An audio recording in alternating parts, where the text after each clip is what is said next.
రెండవ చంద్రగుప్తుడు పశ్చిమ భారతదేశ దండయాత్ర. రెండవ చంద్రగుప్తుడు తన తండ్రి నుంచి యుద్ధ నైపుణ్యమునంతటిని సంగ్రహించాడు. ఆ నైపుణ్యంతో రెండవ చంద్రగుప్తుడు తన గుప్త సామ్రాజ్యాన్ని అధికంగా విస్తరించగలిగాడు. అది కూడా తనే ఆ విస్తరణకు కారకుడయ్యాడు. ఇతనికి బద్ధశత్రువు శాకరాజులు. వీరు గుజరాత్ను మరియు ప్రతి వారి పీఠభూమిని ప్రధానముగా ఏలుబడి చేసేవారు. వీరి యొక్క ఉనికి వలన భారతదేశమంతా ఏకమవటానికి, అంటే గుప్తుల కాలంలో భారతదేశమంతా ఏకంగా ఉంచటానికి చాలా అడ్డంకులు ఏర్పడ్డాయి.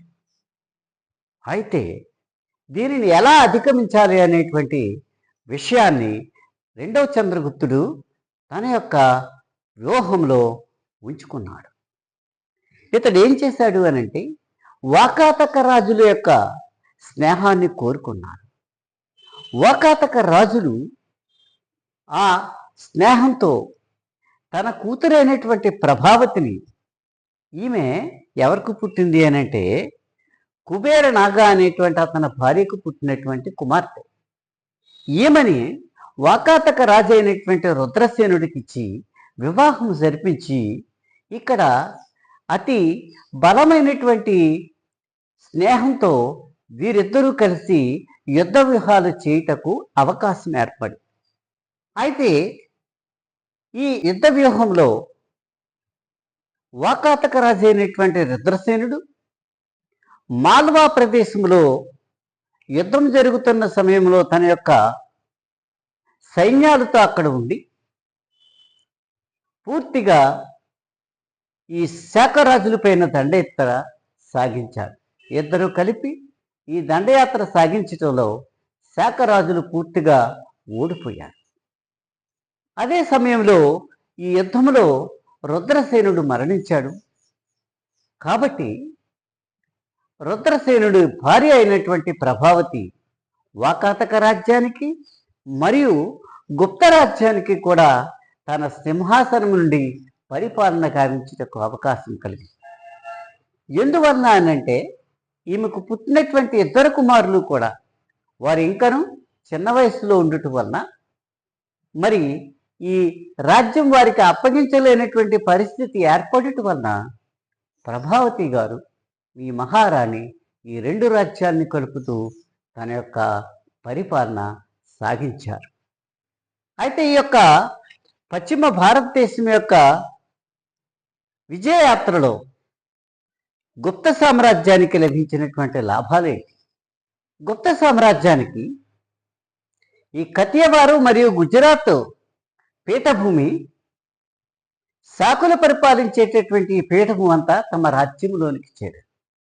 ఇదే కాకుండా సముద్ర తీరంలో ఉండేటటువంటి ఈ పశ్చిమ భాగంలో ఉండేటటువంటి సముద్ర తీరంలో ఉండేటటువంటి నౌకాశ్రయాలన్నీ కూడా వీరి అధీనంలోనికి వచ్చాయి. ఈ నౌకాశ్రయాలు ఏమిటి అనంటే బారో, సపోరా, కాంబే మొదలైనవి.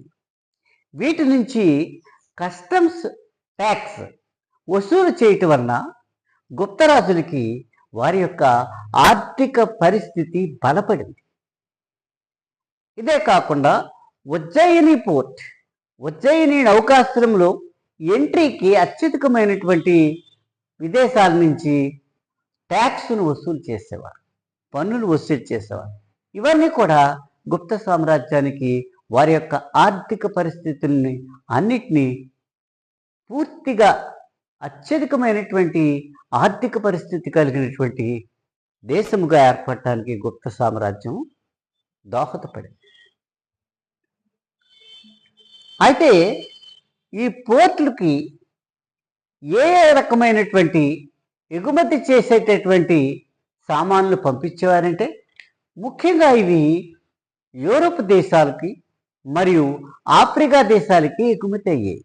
వీటిల్లో ఈ ఎగుమతి చేయడానికి కావలసినటువంటి సరుకులు ఈ నౌకాశ్రయాలు చేరటానికి గాను గుప్తరాజులు ఏం చేశారు అని అంటే, ఉత్తర భారతదేశంలోను, మధ్య భారతదేశంలోను, అలాగే దక్షిణ భారతదేశంలో ఉండేటటువంటి అనేక పట్టణాల నుంచి ఆయా నౌకాశ్రయాలకి చాలా చక్కగా ఉండేటటువంటి రోడ్లను ఏర్పాటు చేయగలిగారు.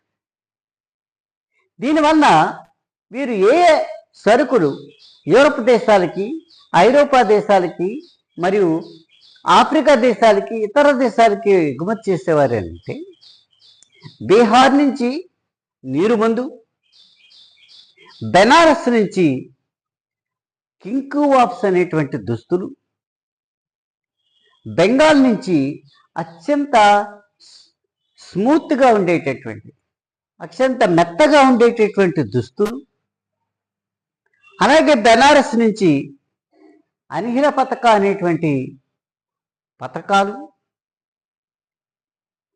కాశ్మీర్ మరియు హిమాలయాల నుంచి సెంట్లు, దక్షిణ భారతదేశం నుంచి సుగంధ ద్రవ్యాలు, శాండల్వుడ్,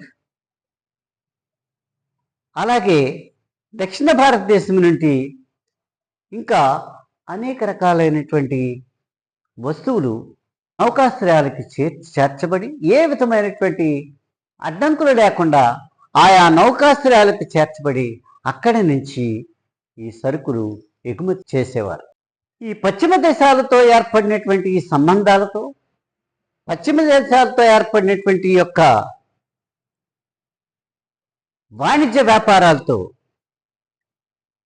రోమ్ నుంచి మనం పంపించినటువంటి సరుకులకు గాను అత్యధికంగా భారతదేశంలోనికి గుప్తుల కాలంలో బంగారము ఆ సరుకులకు గాను వచ్చి చేరాయి. దీనికి ఉదాహరణ ఏంటంటే, గుప్తులు ముద్రించినటువంటి నాణ్యాలపై ఈ విషయం ప్రత్యేకంగా మనకు తెలుస్తుంది. ఇదే కాకుండా ఢిల్లీలో ఉండేటటువంటి కుతుబ్ మినార్, అక్కడ రాసినటువంటి శిలాశాసనంలో ఈ రెండవ చంద్రగుప్తుని విజయ పరంపర అంతా అక్కడ వివరించబడింది. ఇతడు అనేక రాజ్యాలను జయించాడు.